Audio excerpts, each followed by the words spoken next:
Hi, this is Jim Lumley. Welcome to the Sunday History Rewind. Today I'm in Belfast, Northern Ireland, and this is the Titanic Museum.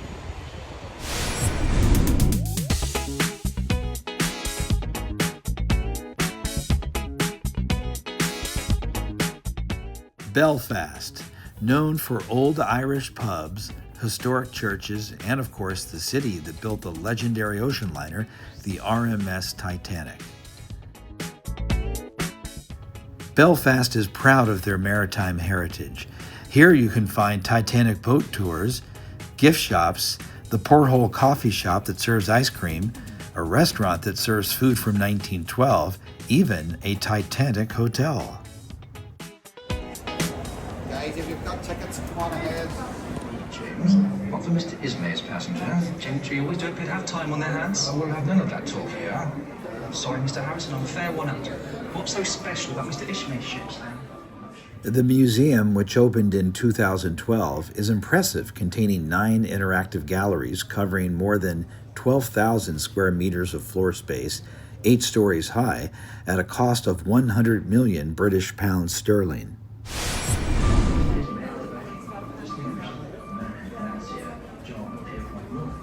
Titanic was designed and manufactured right here on Queen's Island by the Harland and Wolff Shipbuilding Company. The building of the Titanic was a complex, large-scale endeavor. Visitors to the museum can take a Disney World-type shipyard ride to see firsthand and hear from the workers how they laid the keel, built the frame, and hammered in the millions of steel rivets needed for the largest Olympic-class ocean liner of the 20th century.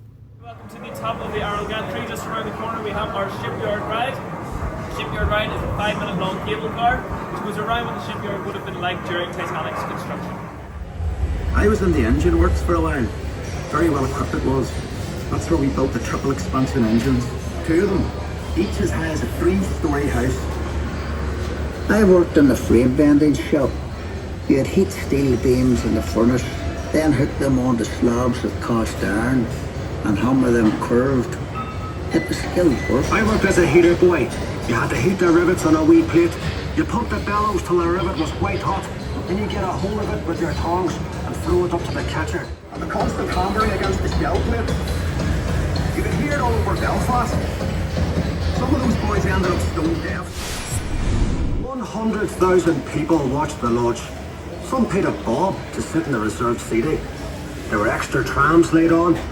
Then we all went off to the pub to wish her well.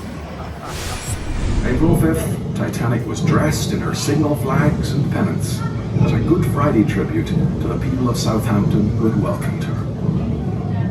By April 10th, the ship had been fully provisioned, including 75,000 pounds of fresh meat, 40,000 eggs, 1,000 sweetbreads, and 8,000 cigars. At 7 a.m., Captain Edward John Smith came aboard the Titanic to prepare for the Board of Trade muster at 8. Around 9:30, the first passengers arrived. By late morning, all the passengers and crew were aboard, minus 2 firemen who were delayed in a public house and missed the departure.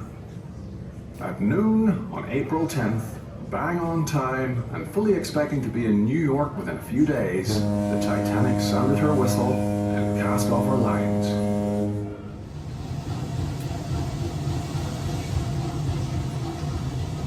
Titanic was powered by 3 main engines, providing a combined output of 30,000 horsepower. The fuel for the ship, 6,000 tons of coal. Titanic's power plant produced more power than the average city of the time.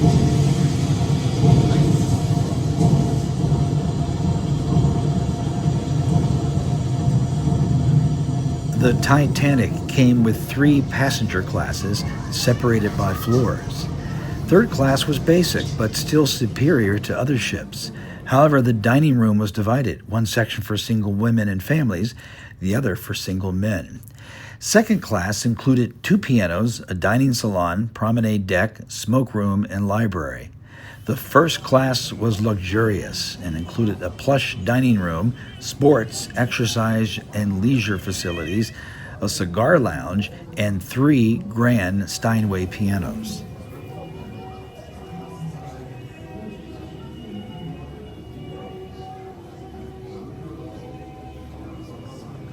The Titanic carried some of the wealthiest luminaries of the world, including Benjamin Guggenheim, but it also carried hundreds of immigrants from Europe who were only hours away from seeing the Statue of Liberty in New York.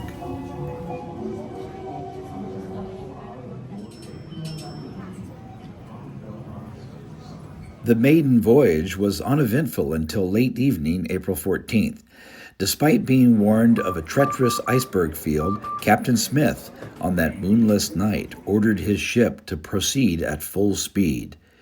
2 crew members were perched in the crow's nest looking for icebergs, but they were not supplied with binoculars.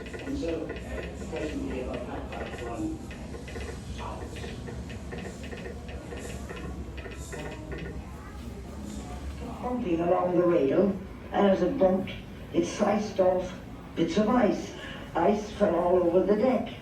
We just picked up the ice and started playing snowballs. We thought it was fun.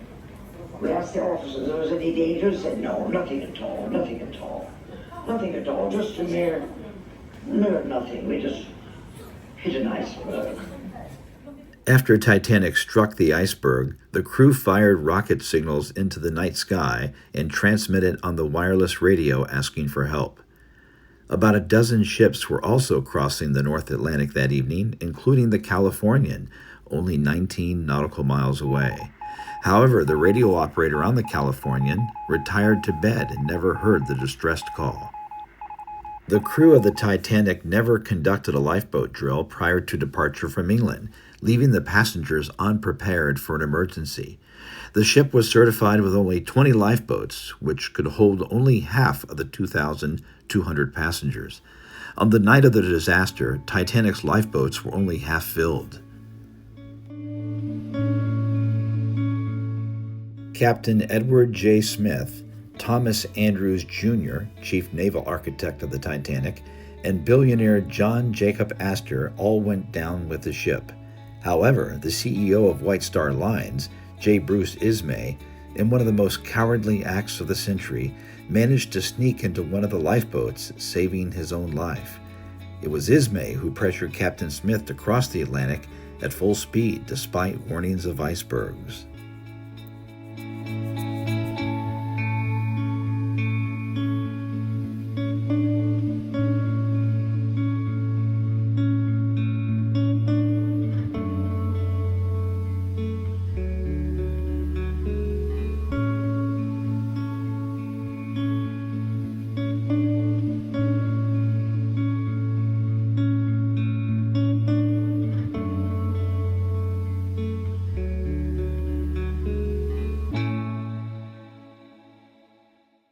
Okay, that was a really fun and interesting and informative tour at the Titanic Museum. I would highly recommend it if you come here to Northern Ireland.